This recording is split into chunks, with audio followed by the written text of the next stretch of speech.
स्थानीय खबरों के बाद अंतर्राष्ट्रीय खबरों को जानने के चलेंगे national studio.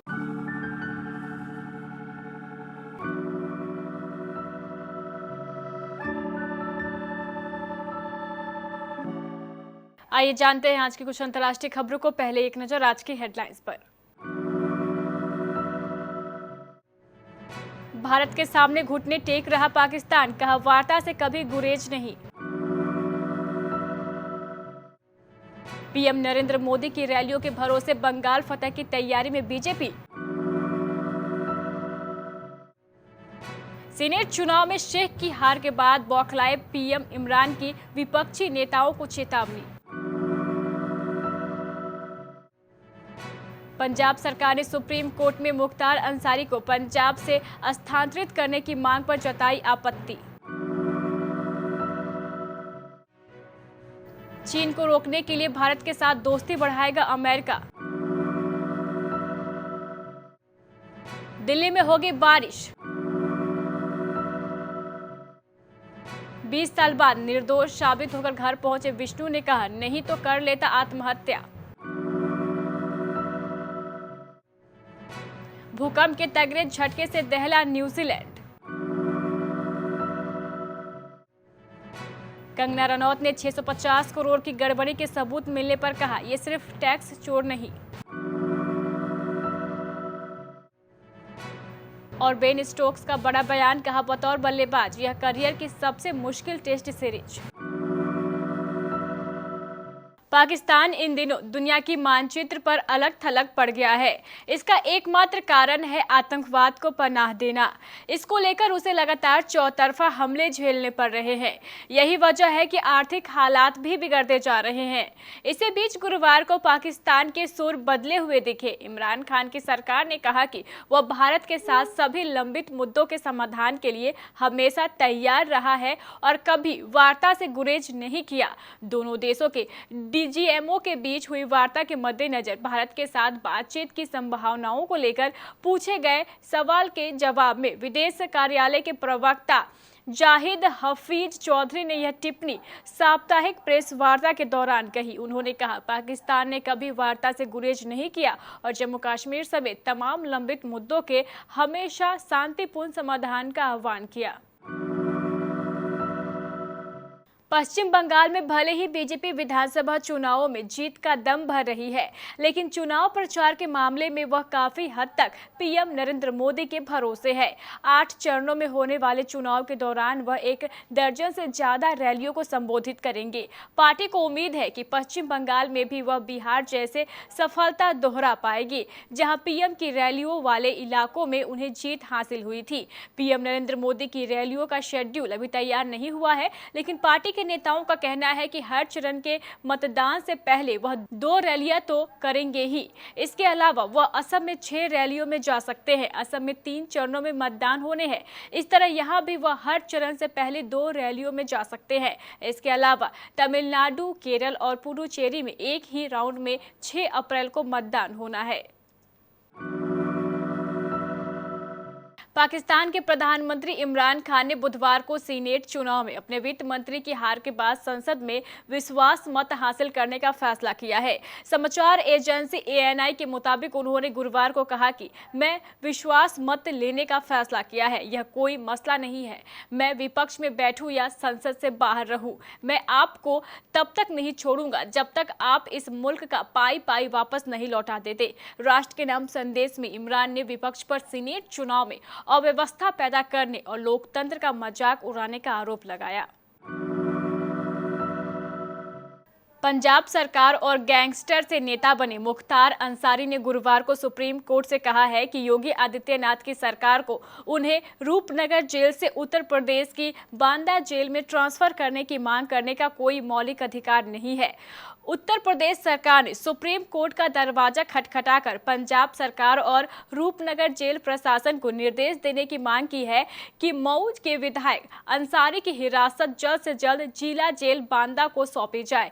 Justice Ashok Bhushan और जस्टिस आर.एस. रेड्डी की बेंच ने कहा है कि वह उत्तर प्रदेश सरकार और अंसारी की याचिका पर फैसला सुनाएगी। अंसारी ने अपने खिलाफ मामले को उत्तर प्रदेश के बाहर ट्रांसफर करने की मांग की है। सुनवाई के दौरान उत्तर प्रदेश सरकार की की तरफ से पेश हुए सॉलिसिटर जनरल तुषार मेहता ने जेल नियमों का हवाला दिया और कहा कि भले ही राज्य के पास मूलभूत अधिकार नहीं है, लेकिन वह मुद्दे और पीड़िताओं के अधिकारों का समर्थन कर सकता है और पीड़ित की भूमिका ले सकता है।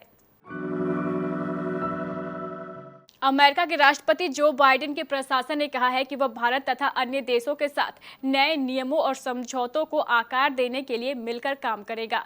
वैश्विक नेतृत्व का लक्ष्य रखते हुए अमेरिका यह सुनिश्चित करेगा कि हठधर्मी एवं सत्तावादी चीन नहीं बल्कि अमेरिका अंतर्राष्ट्रीय एजेंडा तैयार करे। ये बातें बाइडेन प्रशासन की बुधवार को आई interim national security strategic guidance में कही गई है। व्हाइट हाउस की प्रेस सचिव जेन साकी ने कहा है कि यह अमेरिका के उस दृष्टिकोण को पेश करता है कि कैसे हम अमेरिकी प्रभुत्व को देश में तथा विदेश में आगे बढ़ाने के लिए इस दुर्लभ अवसर का इस्तेमाल कर सकते हैं। देश के अधिकतर हिस्सों में फिलहाल तापमान में तेजी देखी जा रही है। सुबह और शाम की हल्की सर्दी के अलावा पूरे दिन उत्तर भारत समेत देश के कई राज्यों में तापमान में बढ़ोतरी देखी जा रही है। राष्ट्रीय राजधानी दिल्ली में 7 मार्च को वेस्टर्न डिस्टर्बेंस के प्रभाव से सीजन की पहली आंधी और हल्की बूंदाबांदी की संभावना व्यक्त की गई है। मौसम विभाग की माने तो 7 मार्च को 30 से 40 किलोमीटर प्रति घंटे की रफ्तार से धूल भरी हवाएं चलेंगी। साथ ही कुछ इलाकों में बूंदाबांदी की भी आशंका है। वहीं तापमान 30 से 31 डिग्री सेल्सियस के बीच भी रहने का अनुमान है। ललितपुर की कोतवाली महरौनी के ग्राम सिलावन निवासी विष्णु तिवारी को हाईकोर्ट ने 20 साल बाद दुष्कर्म व SC/ST एक्ट के मामले में निर्दोष साबित किया है। विष्णु अपने 2 बड़े भाई व मां बाप को खो चुके हैं। गुरुवार को आगरा जेल से रिहा होकर गांव पहुंचे तो स्वजन सहित गांव वालों ने उनका स्वागत किया। विष्णु ने बताया कि अगर वह कुछ दिन और रिहा नहीं होते तो आत्महत्या कर लेते, क्योंकि जेल में रहते रहते उनके मन ने जेल की जिंदगी से छुटकारा पाने का मन बना लिया था। आगरा सेंट्रल जेल से रिहा विष्णु तिवारी 20 साल बाद ट्रेन से ललितपुर पहुंचे, जहां स्वजन उसे लेने के लिए पहुंचे थे। गुरुवार को पत्रकारों से बातचीत करते हुए विष्णु ने बताया कि उस समय के भ्रष्ट सिस्टम के चलते उसे जेल जाना पड़ा। कहता रहा कि वो 17 साल का है, बालिग नहीं है और ना ही उसने ऐसा कोई कृत्य किया है। बस पशुओं को लेकर थोड़ी बहुत पीड़ित पक्ष से बातचीत हुई थी। मामला झूठा होने के चलते 3 दिन तक पुलिस ने मामला नहीं लिखा। बाद में राजनीतिक दबाव के चलते दुष्कर्म और SC/ST एक्ट का मामला लिखा गया और जेल भेज दिया गया। न्यूजीलैंड में भूकंप के तगड़े झटके महसूस किए गए हैं।